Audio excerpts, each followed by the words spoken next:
Okay, let's jump into the issues. Okay, what I'm going to talk about in this session, basically three major components.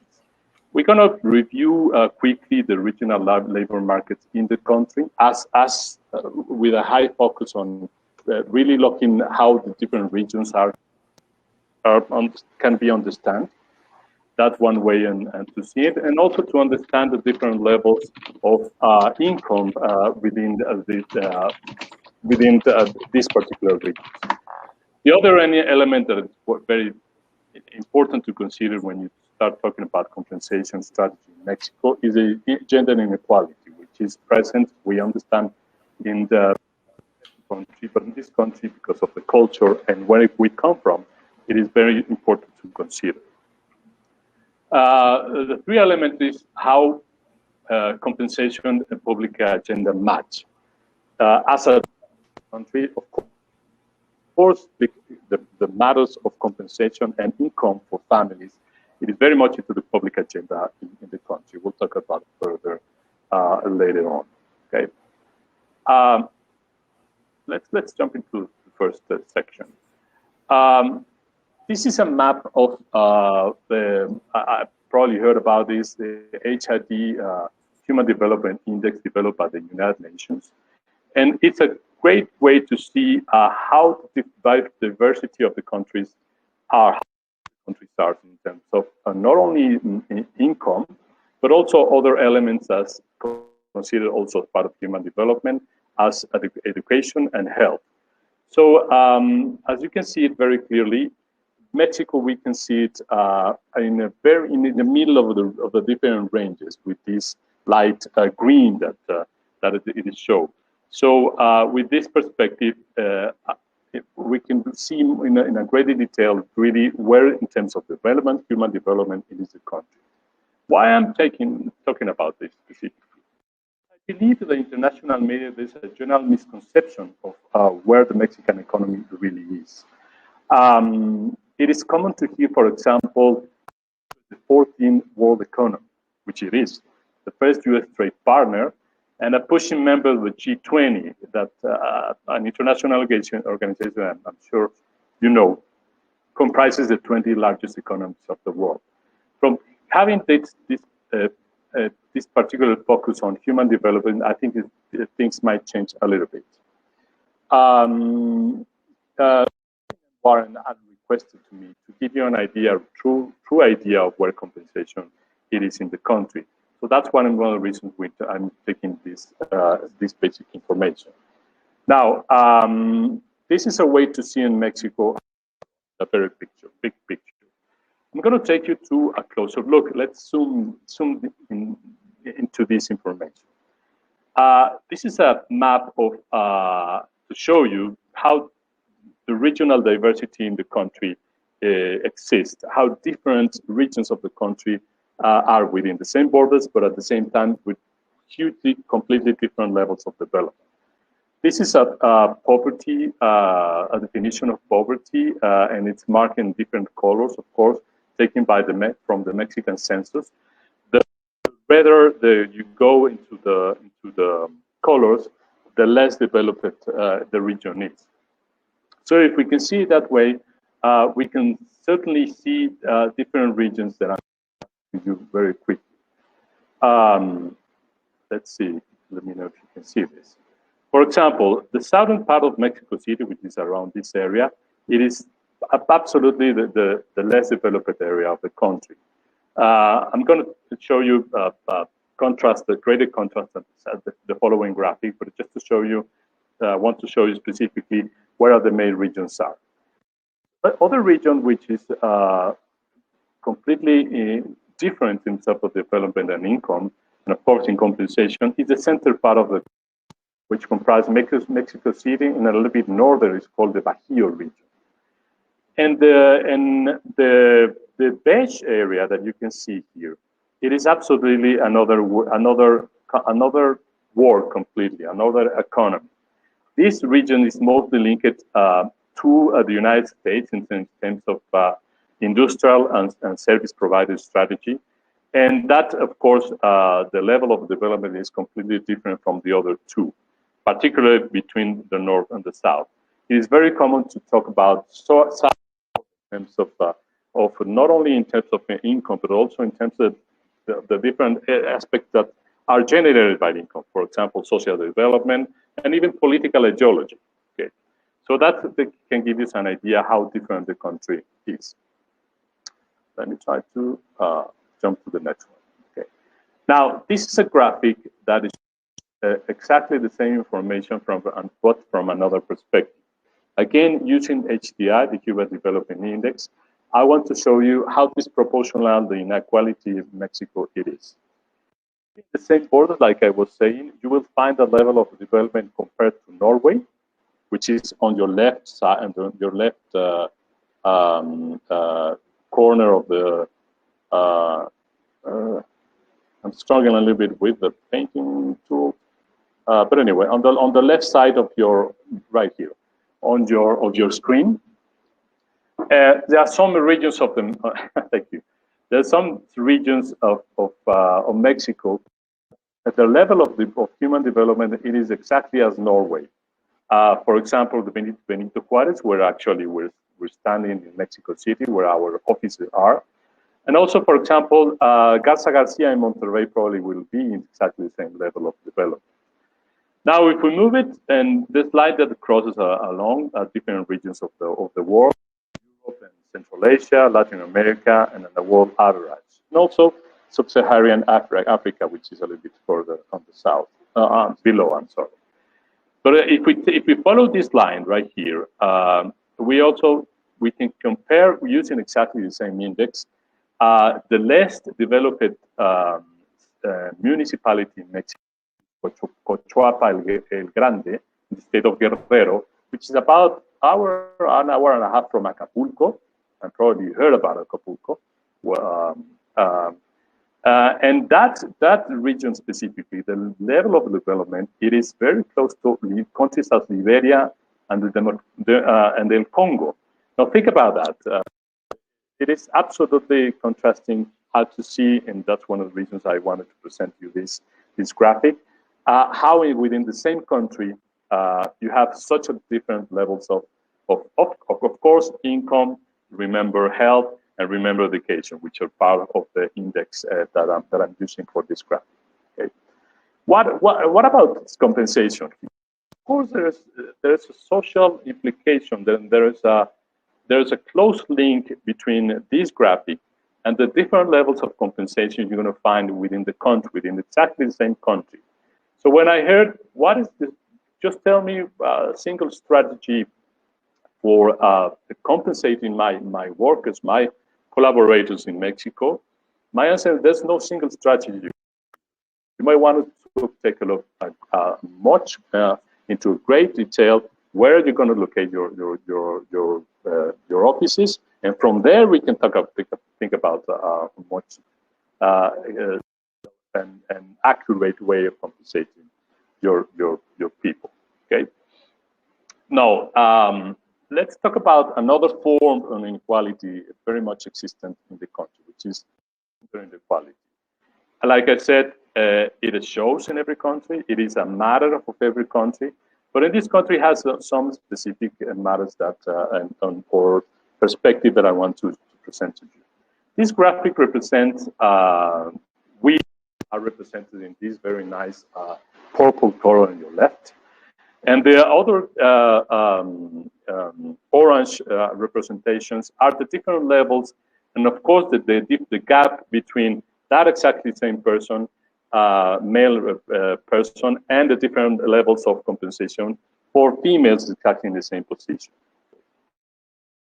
This is a very interesting study, which I'll try to convey to you through what I'm adjusting, made by McKinsey and Company. I think it's very accurate, and it's going to the Mexican market. So as you can see in this structure, in this graphic, the higher you go in the ladder, the more, the wider the gap goes, which is something that it tells you that, of course, something to take a look. And you also need to take a look when you're thinking about compensation in Mexico. Uh, of course, and there's a study that I also want uh, to present it to you, send it to you by the ILO, International Labour Organization, that works specifically and talks about specifically gender. And the main conclusion of that study, which applies, of course, in most of the countries in Latin America, particularly in Mexico, it is that you can try to find different reasons and understand why we have this gap. But mostly it is culture. It is a cultural conception. It is a culture of an idea that women, and that's the representation of the particular graphic, do not, when presented the possibility of when there's a scarcity in jobs, who should be taking the job position? According to the Mexican 70% of this particular survey, they will say that it has to go for a man. Also, in terms of education, if there's a need for college education, who should be getting it, a male or female? According to this exactly same survey, 20% will have to go to, and that goes for going on different questions of this particular survey. So, of course, it is rooted in the culture. Of course, it is part of our male-oriented culture society. Okay. Let's jump to this one, to the following graph. Some other interesting graphics that are also part of the survey. Gender inequality is probably not really an issue to be discussed within CEO's conversations and within the corporate structure in Mexican companies. If you can see this graphic, it's a clear. If you compare basically how much of Mexican companies are doing in terms of working, in terms of the goals and programs to reduce this or to increase the gender diversity within the country, just a few, not too many are talking about that. And compare it basically for foreign companies based in Mexico, how many of those are talking about these subjects? They're basically a lead to follow, focus to take a look at, because they're absolutely doing a great job on this matter. But again, within the Mexican culture, we don't see too much about this conversation, even though there's regulation and there has been great talk in the public agenda about this. And when we talk about public agenda, what are the things that we're seeing specifically? We've seen different legislation, for example, NOM 25, that talks specifically of what the companies need to do in order to recognize equality or look for equality, and to establish non-discriminatory policies within the company. That was approved in 2012. Also, there's a gender equality law approved in the 2018, and recently, just pushed by this current administration, the equal pay reform that talks about, for example, a very interesting definition of economic violence. Salary gap is defined by economic within that legislation. It is still in conversation. It has to be approved, but to be honest, it is not coming. It is not coming within the Mexican companies. The true reforms, the true policies. It is coming from the government, to be honest, because absolutely it is a matter of public policy. Okay. Now, what about the public agenda? We talk about two ways of seeing inequality in the country. One, regional inequality. The other one is gender inequality. Of course, when you talk about compensation, you need to talk about. When you talk about human development in the country, when you try to talk about distribution in the country, you need to talk about. You need to bring it into public agenda. There's no way you can talk about and try to work and better the conditions of the Mexican population without talking about compensation. It is absolutely linked. And it comes from different perspectives, from different ideologies, from the right, from the center, from the left. They all come from a different perspective. And it's pretty much what I want to show you. The current government, for example, it really focuses, and it is very much part of the current agenda of their agenda to focus on employment compensation through basically three different strategies and policies. And one is limiting federal government compensation. I'll elaborate a little bit further. The second one is to regulate outsourcing, and the third one is to modernize company-union relationships. That is exactly their focus. Okay. And let's talk a little bit further about that. Mexican president makes a very clear statement when taking government. He said basically, there's no way you can have a poor country with a rich, and he was talking about mainly how high the government compared to the rest of the population, how high the government compensation was. So what he did basically, and it has been approved, it has been approved, and I believe in a couple of years, 2 years ago was approved, I'm sorry. And what he did is basically put a cap on the amount of people, particularly in the federal government, on how much federal employees can make. That amount is not to be highly competitive. It's about 100K annually. But anyway, that's exactly what he wanted to show, a political message to the rest of the country. Also, all federal government positions are now part of a common salary tab, which didn't exist. There were different compensations within different institutions, different ministries. And also, element of this regulation is all to ban and take out all privately owned benefits that they were hired outside of the state-owned benefits institution, which is the ISTE. They were hired from the outside just to provide a better quality for benefits for their employees. Was this really a good idea, or did they have a positive impact? In terms of budgetary, if we see it from a budgetary perspective, absolutely. The reduction and of the payroll was completely extreme. However, they also had a very impact in terms of employment retention. A good number of highly trained public servants move away from the government and decide to quickly run into the private sector to make probably the same money they were making previously. So that's something that it's worth mentioning, because they didn't get the result that they wanted. Regulation also trying to increase the better conditions of employment in Mexico. It is the outsourcing regulation that I was just recently approved. What are the changes here? And this affects absolutely to private companies, to private institutions. First of all, insourcing, the concept of me hiring my employees from a third party is absolutely banned. That is not longer the case. You cannot do it anymore in Mexico unless you want to have a very good penalizations by the labor ministry. It is outsourced is acceptable only by complementary or seen by complementary service providers.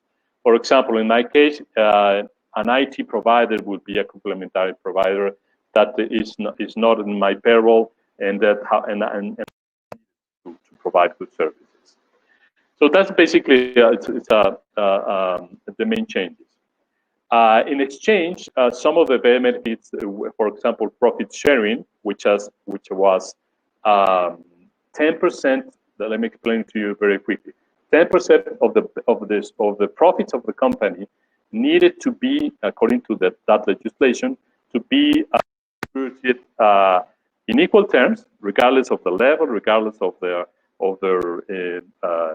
efforts within the company and the results. They need to be distributed within the employees.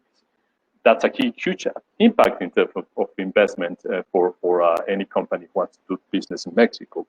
Now it's limited. that's one of the changes that happens with the negotiation of this particular law, because outsourcing, it is the last number that I heard is that about 14 million persons were outsourced in the country.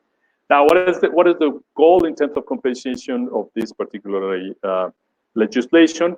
Was to increase and do provide and do give all the legal benefits, all the mandatory benefits to the employees in the country. That is basically what it was. We was looking for this specific legislation. The third legislation, and affected mostly, it has different elements, but in terms of compensation impact, the focus of this law reform that had happened 2 years ago was to really increase the bargain power of unions in the country, to really try to push forward or increase the bargain capacity of those unions, to make them and to bring the discussion of benefits and compensation within that political context, inside of the company. That was very much the goal of this reform. And on the same token, because corruption in unions, Mexican unions, abound, to be honest. The objective of this legislation was to provide greater transparency in union elections and budgets for the workers, for the affiliates of the unions, so they can have a better representation. Okay. We don't see that this is going to have immediately the compensation levels and compensation strategy of the company. We see it more that it's going to happen later on through time, probably 3 or 4 years, once all the elements of the law are in place, and once really the bargain power of the unions are established or redefined. Okay. So these are we see the different elements of inequality in Mexico. We have seen some of the elements of legislation that are already in place that will affect the compensation strategy in the country. Now let's take a look at compensation, a closer look at compensation within the company. What is required? First of all, let me show you this particular graphic, which is also find very striking. What we see here is the average real wage index for G20 emerging markets between 08 and 19. This is an ILO estimate again, and the little red line that we see right here, it is Mexico, and we see China here, and we see Saudi Arabia right here. So as you can see, this is a completely flat line. There's absolutely no movement in terms of increasing compensation or increasing benefits to workers in Mexico. This comes from public understanding that in order to attract, or misconception, we can say it that way, in order to attract foreign investment into the country, the best way to do it was to limit the possibility of a growth of salaries in the country. So, of course, this is not market-oriented. This is a highly regulated market that happened before the current administration, and that has been changed very much. We're going to start seeing the Mexico moving much faster in the following years. But just to give you an idea where I exactly stay, where are we in terms of salary competition across the world? Now, let's take a closer look of the different levels of compensation throughout the country itself. Again, you need regionally when you start establishing your strategy in terms of compensation in the country. This is a comparison between the 31 states that are in Mexico for exactly the same position that is common everywhere. It's a sales clerk. Sales clerk in a mall, for example. That's basically what we're measuring here.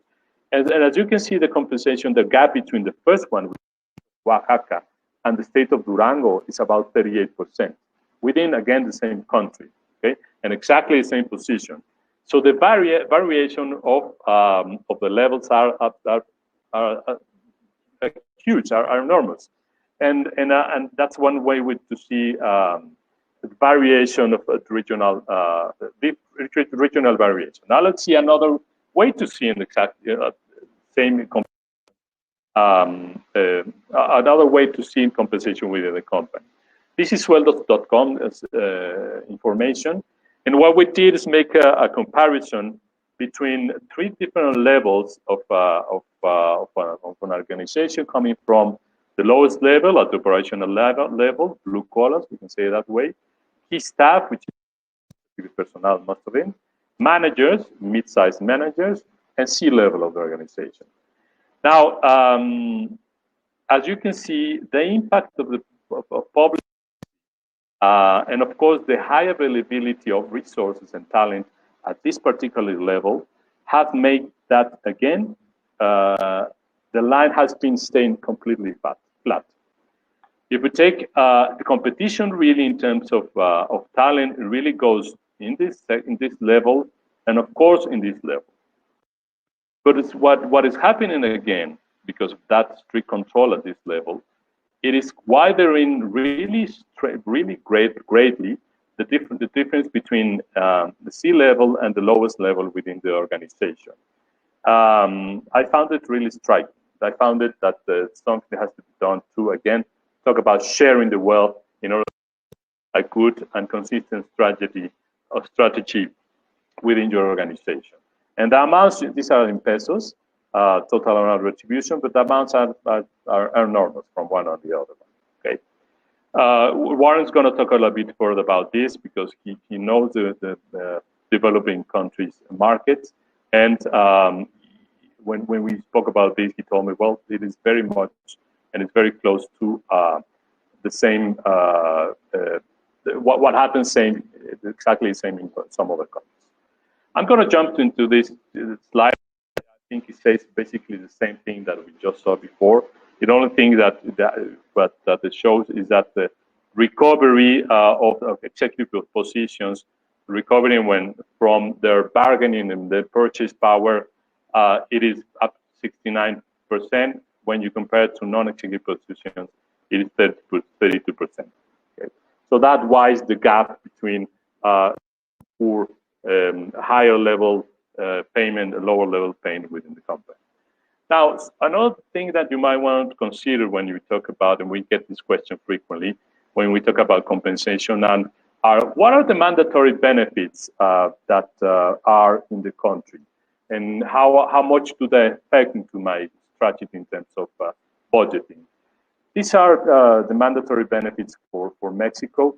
Some of them are cash benefits, for example, Christmas bonus, the profit sharing, the paid holiday, and probably the seniority prime. Also, all these are considered cash benefits that they need to include of all strategies.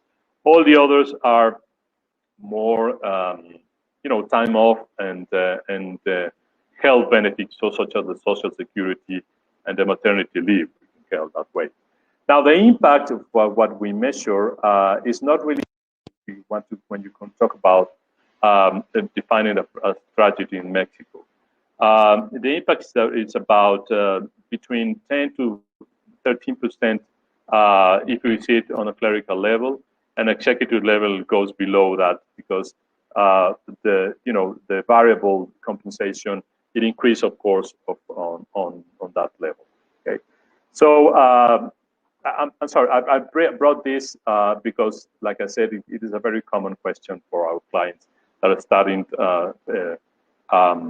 practices strategy in the country. Okay. Now, another thing that we also would like to recommend you specifically when defining strategy is talk with your company, talk with your employees, and think about not necessarily what should be in order for you to have an attractive compensation package to bring the right talent to your company. Talk with your employees to see what exactly they found. This is a comparison between that for a study we did for a major retail company in the country. First, we we asked managers what exactly they were offering, which is this graphic. And basically, what they were offering, basically, on their perspective, were these particular benefits. For example, things like commissions and bonuses, leave of absence, and third-party discounts. Now, when we contrast exactly the employees like it, and this was a direct question to the employees, what they like it was not probably exactly the same thing. These are the top 5 answers to that exactly the same question. So the need for a leave of absence was highly requested and was not really given by the company. Same thing for third-party discounts, was highly requested and not really given by the companies. So do think about what people like and try to understand your population and where it's aiming to.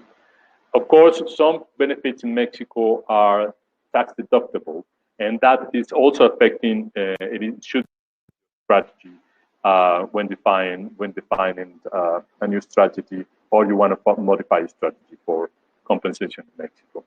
Some other items that employees would like to see, because this is a very young population. Think about that.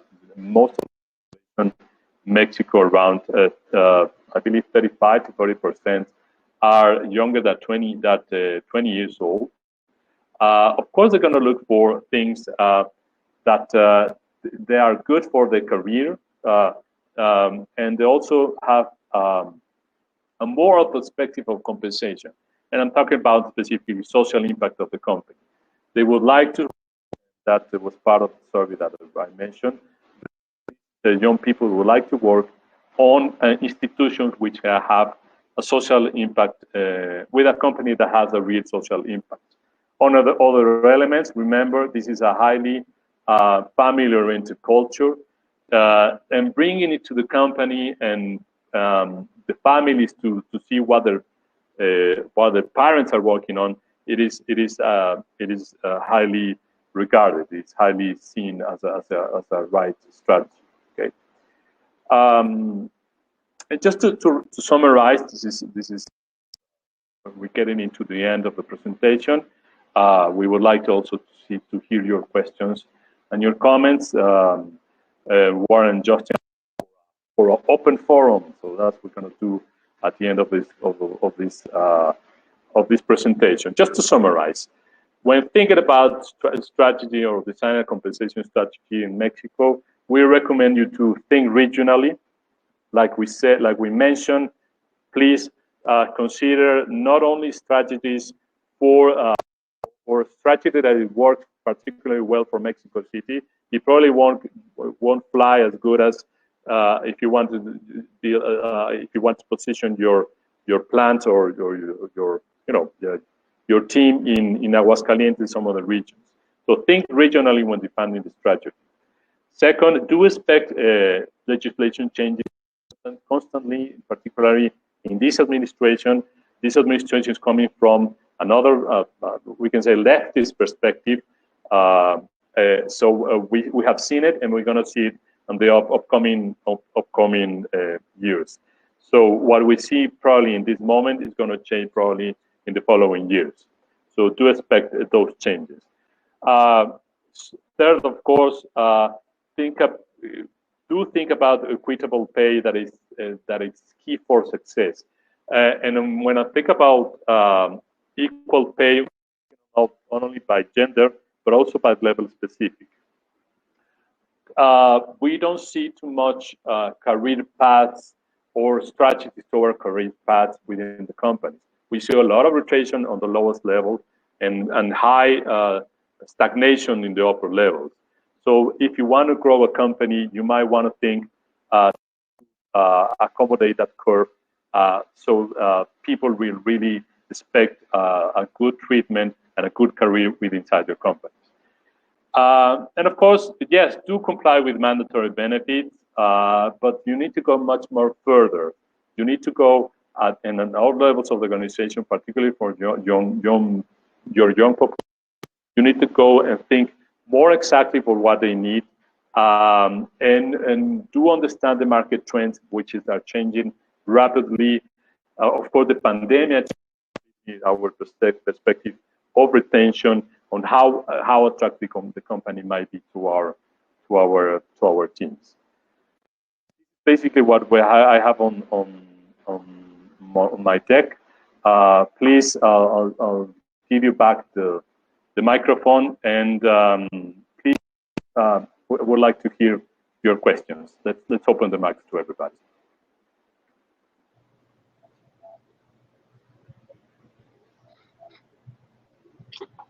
So first, thank you, Jaime, for a very, very informative presentation. I think those in attendance will join me in a round of applause. It was very nice and very informative. There are some questions in the chat that we should try and get to.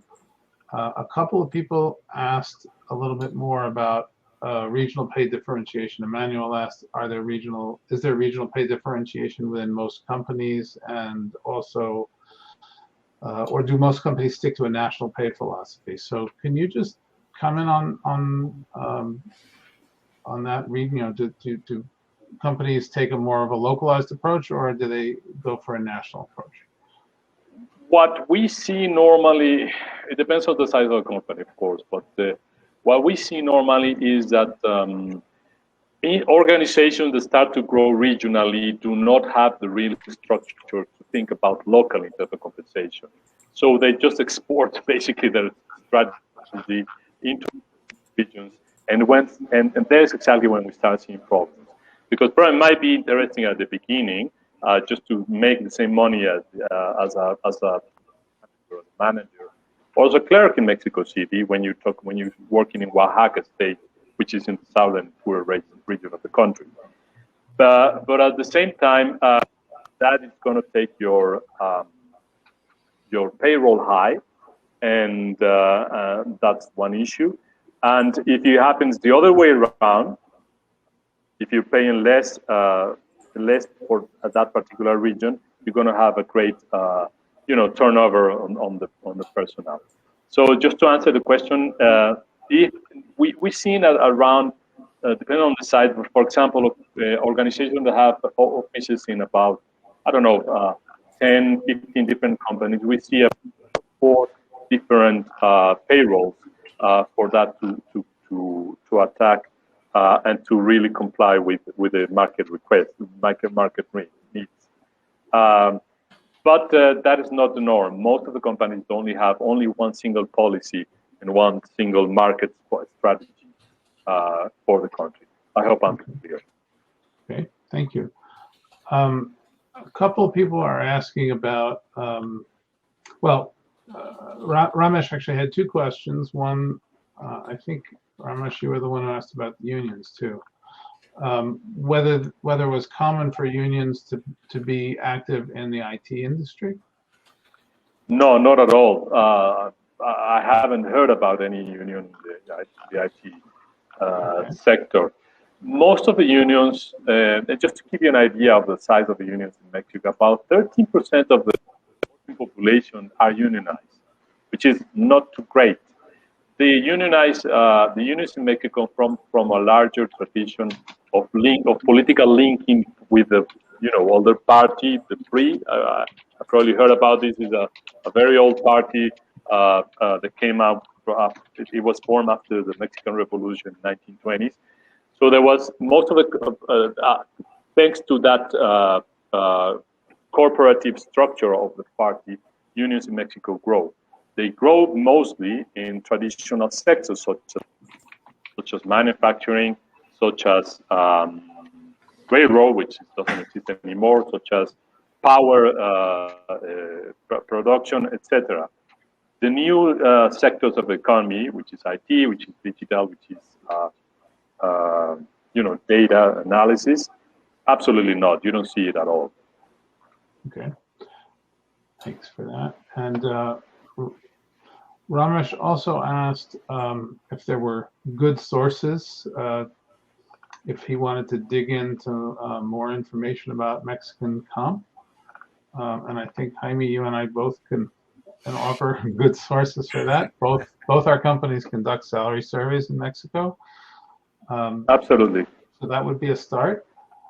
And there was another question from Felipe about whether or not we're seeing for IT professionals, whether companies are using traditional salary structures or bands, or whether they're, I guess the implication is, or if they're not, are they using market pricing? I'm sorry, I didn't get that question right. I'm sorry. For IT professionals, is there a tendency in the market to use traditional salary structures and bands, or is it more of a market pricing environment? I would say it's more a market pricing environment, particularly in the IT world, which it moves very quickly. You know, every time there's a new technology coming on, for example, security, which was huge, cybersecurity was huge in previous years.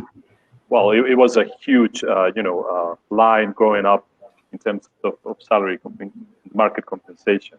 It didn't. Now we're seeing probably as other economies, we're seeing very steep levels of increase in the digital positions. For example, anything that goes to digital marketing is growing very rapidly. Also, data analysis is growing very quickly in the IT world. And I'm talking about information and technology as an overall.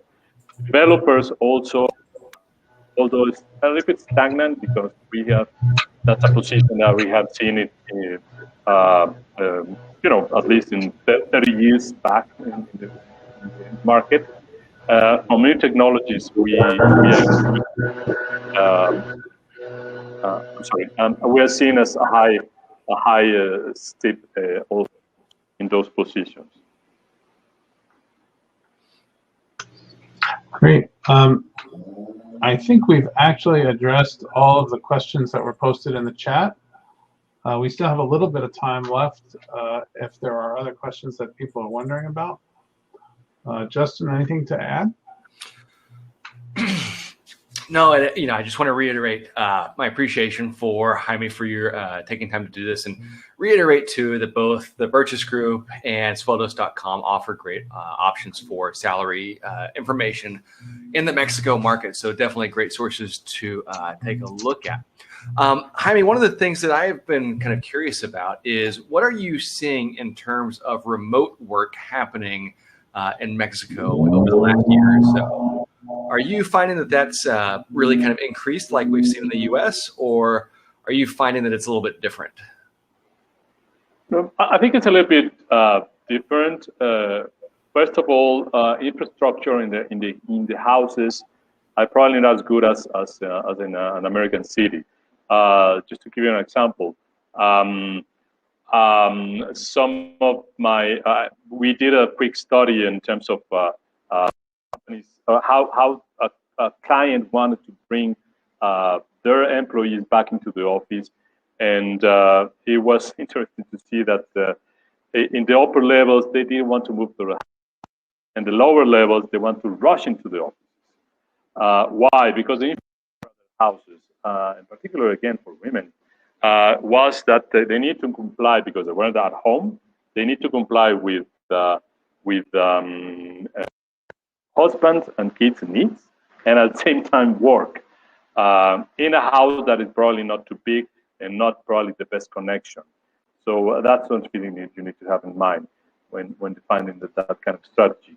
On the other hand, the upper levels of the structure, in a nice house, in a nice environment, nice countryside, even so, they can certainly have they didn't want to go to the office and just rush through the Mexico City traffic, which is great in these days, by the way. So that I would say that particularly in the city, I would say that would happen. In other areas, for example, in the Bajío and the northern Mexico, where you see much more manufacturing industries, manufacturing companies, we can also see that there was absolutely change in terms of going or not going to the office. They had to go to the plant in order to continue producing what it was needed in that moment. So, so I guess my answer is it depends on where the sector and where is your location to see what will be the best strategy to bring people back in. We are now in Mexico, just to mention, in a third curve of the COVID pandemic. Vaccination is not available. I think we are around 30 million of 120 population, so we're not there yet in terms of full vaccination of the population. So companies are being flexible. That is a good element, I can say. Flexibility really happened, forced it, if you want it, by the circumstances, but it did happen, and we see much more flexibility by corporate structures and management positions. And we just have another question from Felipe. He says a lot of companies had a disruption due to the new legislative process for outsourcing personnel back in May. Do you have any trends that you are seeing that you can share with us for how companies are mitigating that disruption?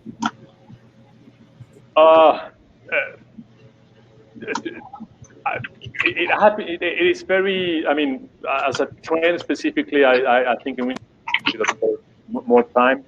Just recently, the Senate is giving additional time for companies to comply. The period between the legislation was approved and it was made mandatory, and when the companies needed to comply, it was only 3 months. We're ending this period, and companies are not there yet at all. So what it is, see those changes at least until the end of the year. And what I can tell you, and that our clients are not really paying too much attention to us because they're basically into that. That is the main change they're going to see within their corporate structure and the way they're hiring their employees. So I can focus absolutely of the HR departments, legal departments, financial departments are really into that in this very moment. So I wouldn't lie. I don't want to give just a advice in terms of what trend or where are we seeing, but absolutely full attention of everybody in this matter. So there are a couple more questions. Ramesh asked, is profit sharing mandatory across all industries or only those where there are unions? I believe the answer is all industries, but I want to make sure. Yes, you're right, Warren. I remember that. All across the board. Remember, like I said, previous legislation was very linked to unions' political participation at that moment.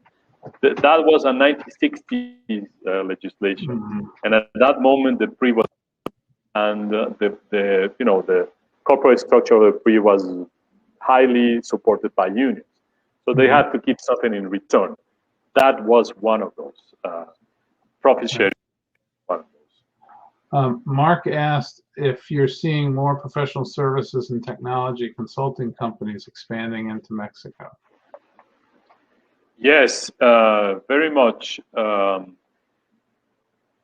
availability of very good schools of engineering, not only in private schools but also public schools, it is, and there is absolute. It is a tendency of young people to go into the IT world constantly, and we have seen it at least in the last 10 years.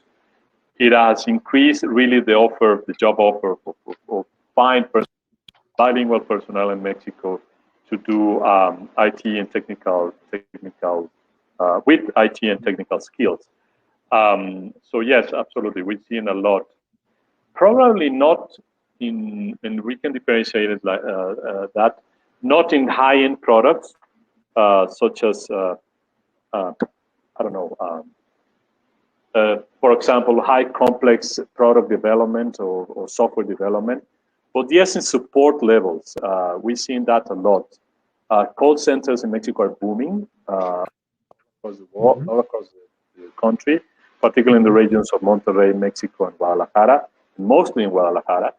because there are many companies are outsourcing the support services to Mexican companies or Mexican locations for both, mostly for Canadian and American customers. We're seeing that a lot constantly.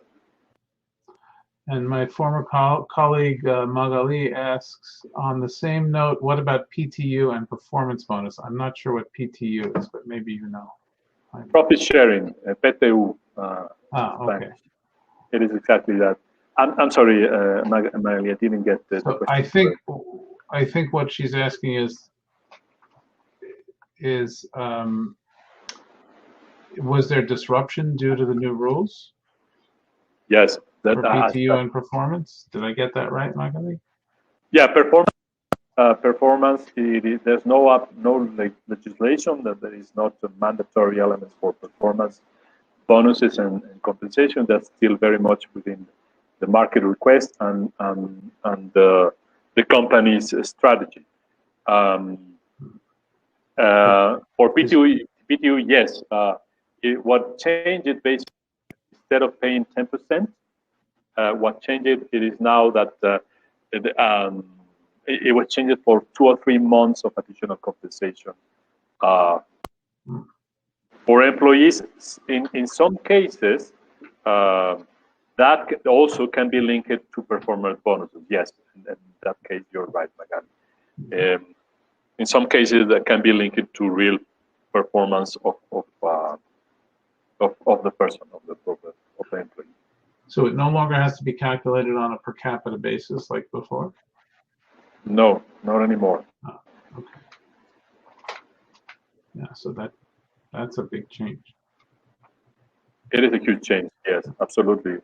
Negotiations to be honest, I haven't seen such a close negotiation between private sector and the public, public administration, particularly in this particular matter. It really had a huge impact in terms of profit and organization within the company. Well, also the banning of insourcing, which was clearly a profit-sharing tax dodge for a lot of companies. So that was probably a good change for employees. I agree with you, Warren. So we're at 1:56 in New York, and I guess earlier in Seattle, where Justin is, and right in the middle where Jaime is. Any last questions before we wrap up? I don't see any in the chat. Just want to let you know that we plan to continue this series around once a month. There's a lot of countries in the world that we haven't covered yet, since we've only covered 2.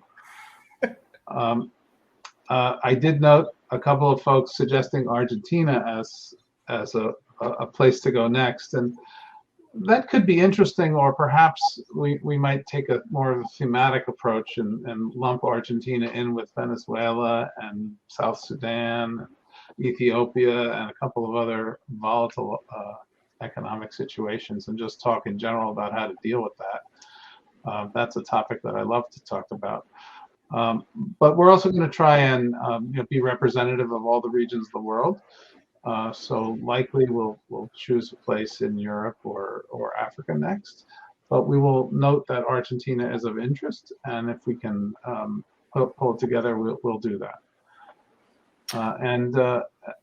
Frankly, we really appreciate all of you coming, and those of you, about 2/3 of the group, who stayed on until the last minute.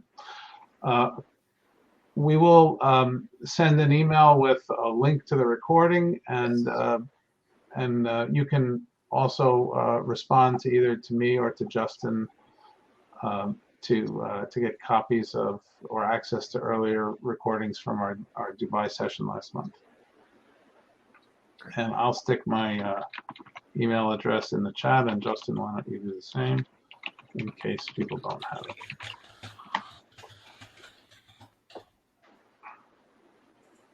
And on that note, I think we're done. I'm going to stop the recording. All right. right. Well, yeah. Thanks again, everybody, for your time. Thank you again, Jaime. Thank you again, Warren. It's great information, great session, and look forward to the next one. Great. Thank you, everybody. All right. Thank you. Thanks. Bye-bye now.